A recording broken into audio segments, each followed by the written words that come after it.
کہ ہم نے تمہیں اس لیے پالا ہوا ہے کہ یہ ہمیں تنگ کرے، صالح علیہ السلام، تو پھر وہ سب اکٹھے ہوئے کیا. تو یہ سب کرمینل ہیں بیسیکلی.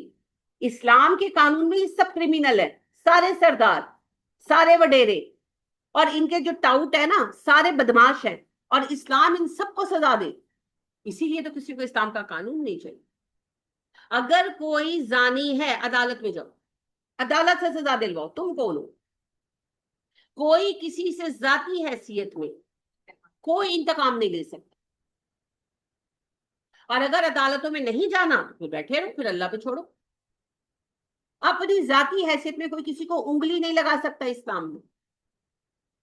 اسلام میں تو اگر شوہر بیوی پر تشدد کرے، تشدد، اس کو دیت دینی پڑے گی یا قصاص دینا پڑے گا. جیسے مار مار کے ہڈیاں توڑ دیتے ہیں نا، تو اسلام میں یا تو قصاص دے گا یا دیت دے گا. بچے کی طرح مار سکتے ہیں، اس کو کہتے ہیں تادیباً مارنا، کہ بات نہیں سنی تو تھپڑ لگا دیا. یہاں تک بس الاؤڈ ہے. اگر کسی نے ایسا مارا جس ضرب سے نشان آیا یا جس ضرب سے گریویس ہرٹ ہوا، یعنی کہ شدید چوٹ آئی، اس کا قصاص یا دیت دینی پڑے گی. یہ ہے اسلام. یہ تو پتہ نہیں کون سی کہانیاں ہمیں سناتے ہیں. غلام کو اگر مارا اور اس کو نشان پڑا، حالانکہ غلام آقا کی ملکیت ہے، آقا کو اس کو بھی دیت دینی پڑے گی. قصاص نہیں ہوگا لیکن دیت دینی پڑے گی. اور اگر بار بار مارے تو پھر قصاص بھی دینا پڑے. قصاص پر تھوڑی سی بحث ہے آقا اور غلام کے معاملے میں، لیکن بہرحال دیت دینی پڑے گی اور قصاص بھی دینا ہی پڑے گا اگر وہ اسی طرح کی حرکتیں کرتا ہے تو. یہ تو آزاد لوگ ہیں، مظاہرے ہیں نا، یہ تو آزاد لوگ ہیں. تو بعد میں جو لے کے جاتے ہیں بچیوں کو اپنے گھر کے کام کے لیے، بالکل. مار کے واپس لڑکوں کے ساتھ بھی بڑا کچھ کرتے ہیں بھائی، بڑا کچھ ان سے کراتے ہیں اور بےگار لیتے ہیں ہم لوگوں سے. تو یہ جو ہے یہ ظلم ہے، یہ سارے بدماش ہیں، یہ سب کرمینل ہیں. اسلام آج پاکستان میں نافذ ہو جائے نا تو یہ جتنے بڑے بڑے آپ کے اعلیٰ لوگ بیٹھے ہیں ان کی میجورٹی تو آپ کو بہائنڈ دا بار نظر آئے گی. اسی لیے تو کسی کو اسلام چاہیے نہیں ہے. اللہ کریم آسانیوں کا معاملہ کرے. لیکن دیکھیں پتہ کیا ہے، میں بالکل نہیں جانتی لہٰذا میں اس بارے میں کوئی رائے نہیں دینا چاہتی، مگر اگر وہ زانی تھے بھی تو عدالت ہی کو فیصلے کا حق ہے. تو برائیوں سے روکتے ہیں، یہاں تو برائیاں کرنے والے ہی حاکم بنے بیٹھے ہیں. جو برائیوں کے علم بردار ہیں نا وہ بیٹھے ہوئے ہیں حاکم بن کر، تو پھر برائی سے کون روکے گا؟ اور میں کہتی ہوں اس وقت میں جو حلال کما رہے ہیں بچے بچیاں، ہاں وہ ولی ہیں، نماز پڑھتے ہیں، اپنا فرض ادا کرتے ہیں اور حلال کما رہے ہیں، ان کو سلیوٹ ہے، وہ ولی ہیں اللہ کے، وہ بڑے نیک بندے ہیں. جائیں دیکھیں ان کو، وہ دیکھنے کے لائق ہیں. وَتُؤْمِنُونَ بِاللَّهِ، اور تم تو اللہ پر ایمان رکھتے ہو. کیا ہے اللہ پر ایمان بھائی؟ اللہ میرا مالک ہے، خالق ہے، رب ہے، مجھے جو دیا ہے اس نے دیا ہے، اور مر کر مجھے اس کے سامنے جا کر اپنے ہر عمل کا حساب دینا، اور جو اس سے ڈر گیا کامیاب ہو گیا. تو لہذا یہ عقیدہ باللہ، ایمان باللہ کا یہ عقیدہ جس کا کلیئر ہے وہی کامیاب ہو. وَلَوْ آمَنَا أَهْلُ الْكِتَابِ، اگر ایمان لاتے اہل کتاب، لَكَانَ خَيْرًا لَهُمْ، ان کے حق میں بڑا اچھا ہوتا. اچھا وہ تو ہیں ہی اہل کتاب، مگر اللہ کہتے ہیں کاش اپنی کتابوں پر ایمان لاتے. اب ہم بھی اہل کتاب ہیں تو ہم قرآن کو کتنا مان رہے ہیں، ہے نا؟ تو یہ بڑا اہم سوال ہے. صرف زبانی باتوں سے کچھ نہیں ہوگا. وہ مجھے اکثر بات یاد آ جاتی ہے، وہ جو اشفاق احمد صاحب ہیں، کہ وہ کہتے ہیں اپنی زاویہ کی ایک تحریر میں کہ ہماری خوش نصیبی یہ ہے کہ ہم اللہ کو ایک مانتے ہیں، اور بد نصیبی یہ ہے کہ اللہ کی ایک بھی نہیں مانتے. ہمیں اس بد نصیبی کو بدلنا ہوگا، ہمیں اللہ کی ماننی ہوگی. مومن تو ہوتا ہی وہ ہے جو مانتا ہے، مسلم تو ہوتا وہ ہے جو اشارے پہ چلتا ہے، سیدھا ہوا ہوتا ہے. تو ہمیں خود کو سدھانا ہو.